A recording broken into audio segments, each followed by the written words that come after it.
business, sure.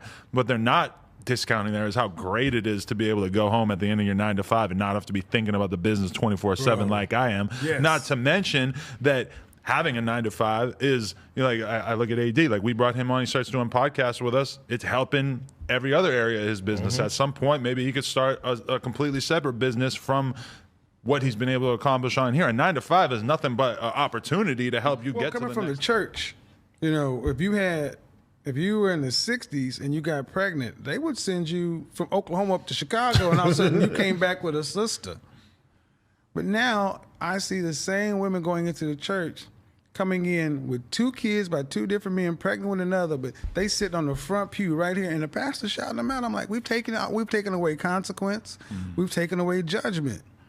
And also, men have left the church because they're like, this is not right. So you have women being fed what they want to hear to keep them buying books, paying tithes, and all this other kind of stuff.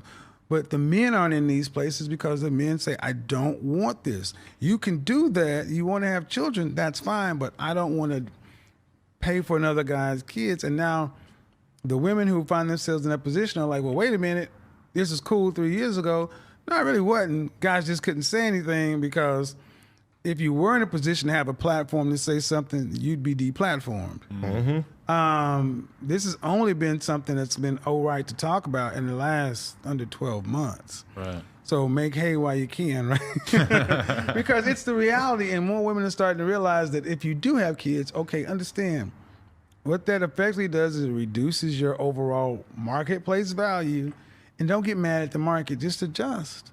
Just adjust accordingly. It's not a death sentence to say if you have kids, but it does mean that it's a different mating calculus. And women have this mating calculus too. If you don't make a certain amount of money, if you're not a certain race, height, look, junk size, car, y'all have a calculus. Ask a typical woman what she wants in a man, she'll write War and Peace.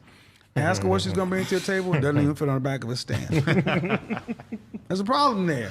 There's a problem there. There was a video that went viral on somebody's podcast or show, and I can't remember the actual name of it, but he asked the co-host, the woman on the show, he asked her, like, could you date a guy who was making, I forget what the number was, like 150 grand a year? And she goes, maybe if he's selling drugs on the side or something. Yeah. I was disturbed. I'm like, that is the worst thing. And she said it like she wasn't joking, which really pissed me off. Did she have a short haircut? I think so, yeah. I want fast money. I need that fast money. Right. And you want a guy who's going to be risking 20 years in jail for trafficking cocaine? And you think that's cute? And that's the thing, too. Like, coming from where I come from, like, guys will take penitentiary chances every single day to impress other women. Bro. You know what I mean? I know guys who had good chemical engineering jobs who were trafficking narcotics. I'm like, you got a master's in chemical engineering, but you decided to be an H dealer? Why? Because of the clout. I'm like, all right, bro, this is nuts. So when you hear women saying that, I don't want no, and that's what really pissed me off. When I started hearing, and I don't want to mention any other content creators, when I heard women saying, I don't want no 9 to 5 guy. I need a guy who has an entrepreneurial mindset to match my flow. And I'm like, you just gonna shit on every man that works? Right. I got a real freaking problem with that. Yeah, I sit in an air-conditioned office and make deals, but I come from salt-of-the-earth, hard-working mother effing people, and you just, no. You ain't good enough. Right. And because at some point, that will be me. Because it keeps going. Where does it stop? And no one could tell these ladies that you're saying, I want a man, and she has, would you like a man to work at the bank? Well, yeah, but, and whatever. And maybe if he was hustling, doing a little fraud or something. But okay, let's just say he did all that. He did all that to get you. Then when he goes away and get his Goodfellas sentence, you gonna stay down? Bang, bang. You gone. Bang, bang. Gone. You are gone. She's out of here. Not even gonna wait a week. You ain't gonna stay, Lord. You ain't gonna stay down to Wee Bay. You gonna be gone. It's a Wire reference, by the way.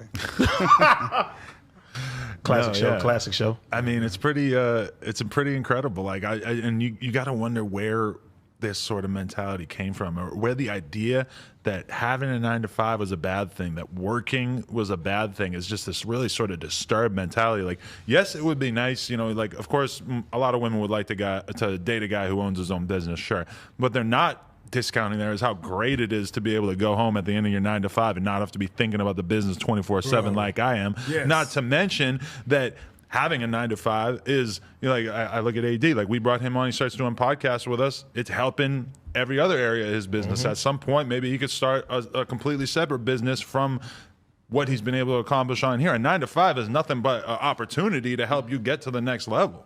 See, one of the things that's going to piss women off is because men are much more numerate. We have to get into the numbers. We're cost-benefit calculators. If I go over there to take down that the water buffalo, he's big. I may get him, but if he hits me with that tusk, I'm out, or I break something, I'm dead. There's a rabbit. There's not as much meat on there, but that rabbit ain't going to take me out. I'm a little tired. I'm going to fuck with the rabbit.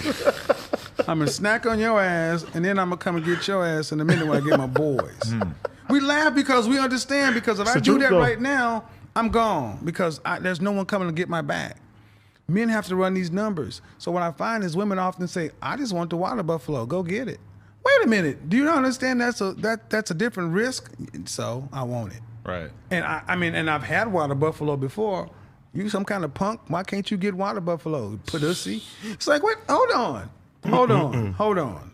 You were eating berries at your house. I can bring you rabbit, which is better than berries. Rabbits and berries may be pretty good. Tricks is for kids. But this motherfucker,